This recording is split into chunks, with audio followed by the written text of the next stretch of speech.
এই সব কিছু হয়েছে ওই স্বপ্ন মেটার পাকামির জন্য।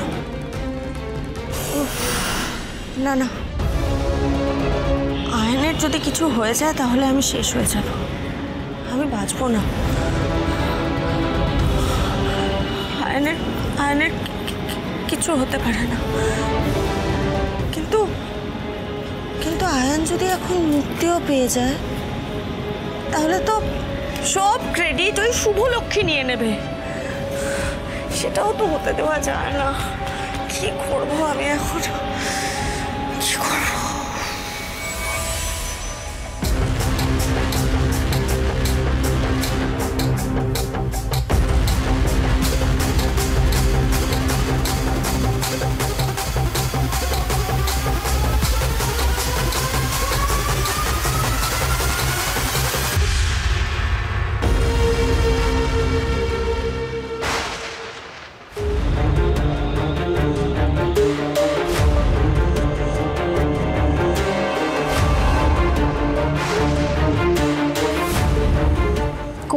তুমি এখানে এসেছো মোহনা?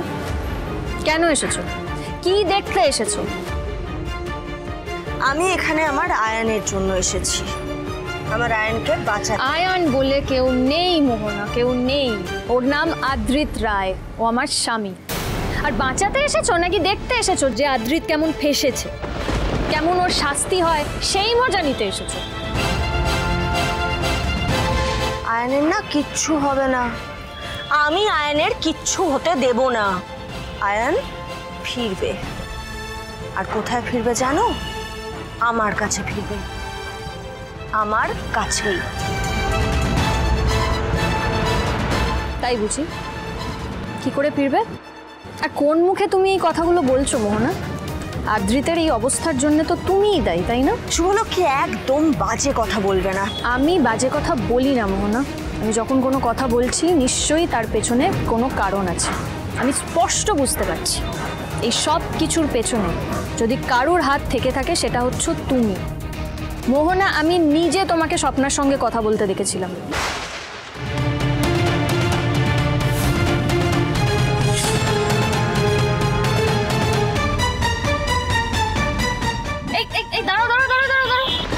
আমি স্বপনদাকে ওই হসপিটালে পাঠিয়েছিলাম তোমার ব্যাপারে খোঁজ নিতে, আর সেদিনই ওকে কেউ ইনজিওর করলো।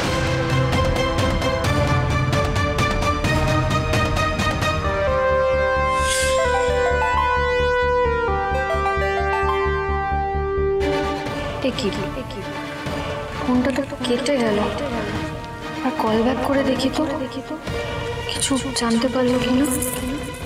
শুভকে দেখে না পেলে কি হলো? স্বপনদার কোনো খবর পেলে? বুঝতে পারছি না, ফোনটাই ধরছে না। আর যেদিন আমি আর আদি স্বপনদার ব্যাপারে খোঁজ নিতে গেলাম সেদিনই জানতে পারা গেল যে স্বপনদাকে কেউ মার্ডার করার চেষ্টা করেছে। স্বপ্নার এইভাবে আমাদের এগেনস্টে কথা বলা, সব কিছু অস্বীকার করা, কি মনে হয় মোনা? আমি কিচ্ছু বুঝতে পারছি না। আর এই সব কিছু যেখানে হলো সেই জায়গাটা কোথায়? সেই হাসপাতাল যেখানে তুমি 6 বছর আগে কাজ করতে। এতটা তো কোইন্সিডেন্স হতে পারে না।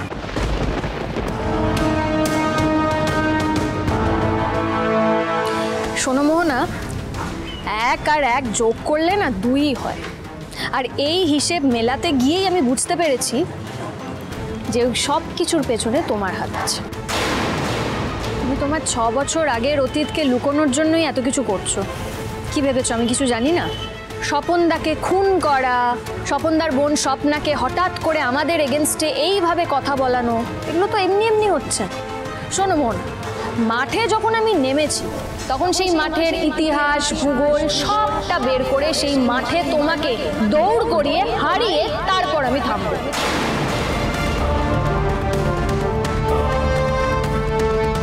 শুভলক্ষ্মী কিভাবে মোহনার পাস্ট সম্পর্কে এত কিছু জানলো?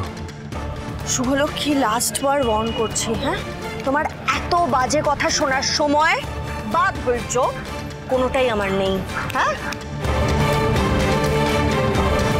একদম চুপ করে থাকবে। মোহনা, ভেতরে চল, এটা কোর্ট চত্বর, লোকজন শুনছে। শুভলক্ষ্মী, এখন তুমি এইসব কথা কেন বলছো আমি জানি না। এখন তো তোমার আমাকে নিয়ে ভাবার কথা নয়। আমাকে মিথ্যে অপবাদ দেওয়ার আগে একটু চেষ্টা করো না, যাতে আয়ানের শাস্তিটা কম হয়, আয়ানকে বাঁচাতে পারো। যদিও তুমি চেষ্টা না করলেও আমার আয়ানকে আমি বাঁচিয়ে নেব। আয়ান আমার কাছেই ফিরবে, কারণ আয়ানকে আমি ভালোবাসি। আয়ানই আমার সব কিছু। ওটাকে ভালোবাসা বলে না, ওটাকে অবসেশন বলে, যেটার জন্যে আমার আদির শুধু একটার পর একটা ক্ষতি হয়ে যাচ্ছে। তবে তুমি চিন্তা করো না, আমার স্বামী তো কোনো অন্যায় করেনি, আর এটা তো তুমি আমার থেকেও বেশি ভালো করে জানো। তাই আমার আদি এমনিই বেঁচে যাবে। তুমি চেষ্টা করলেও বাঁচবে, না করলেও বাঁচবে। তুমি বরং একটা কাজ করো মন, তুমি বরং একটু নিজেকে নিয়ে সাবধান, কারণ এবারে তুমি আর আমার হাত থেকে বাঁচবে না। তোমার সব সত্যি এবার আমি টেনে বের করেই ছাড়ব।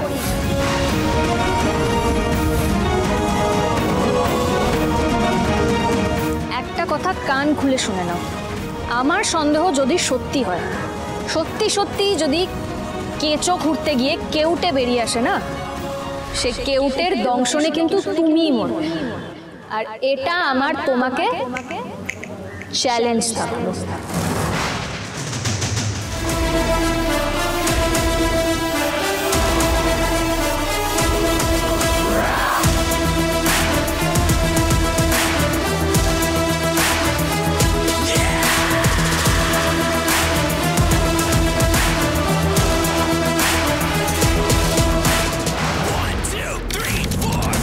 আমার সন্দেহই কি তাহলে ঠিক?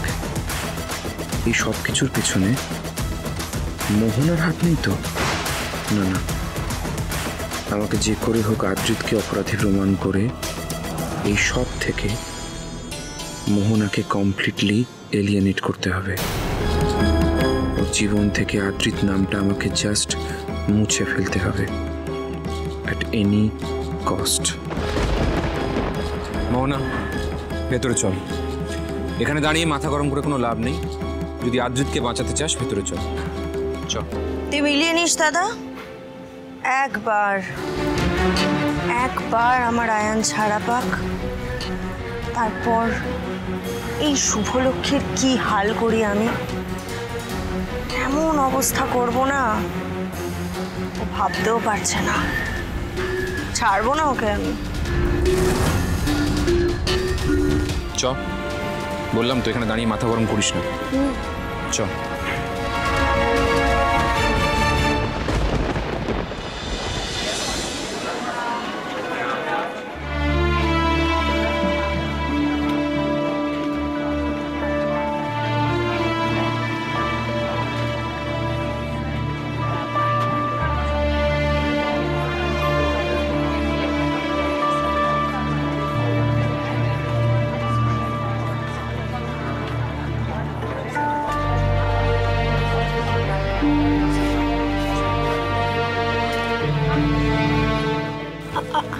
আয়ান, কিচ্ছু হবে না তোমার, কিচ্ছু হবে না, আমি আছি, কিচ্ছু হতে দেবো না তোমার। Excuse me. কিচ্ছু হতে দেবো না।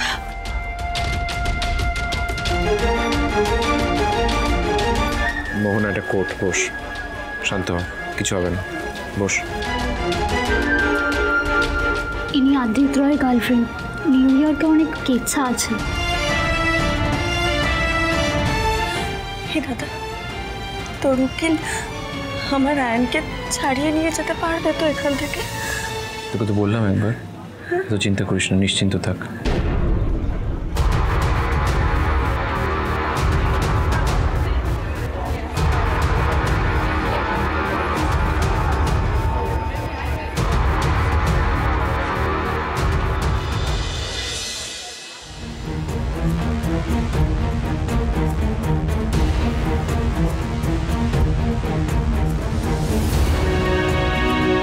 স্টেট ভার্সেস আদ্রিত রায় মামলার শুনানি শুরু হবে।